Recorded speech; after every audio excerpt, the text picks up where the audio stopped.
like the scissors to cut out the shape.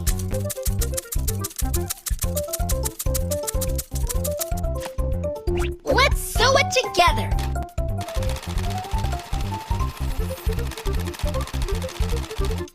It is done! Next, let's decorate the doll.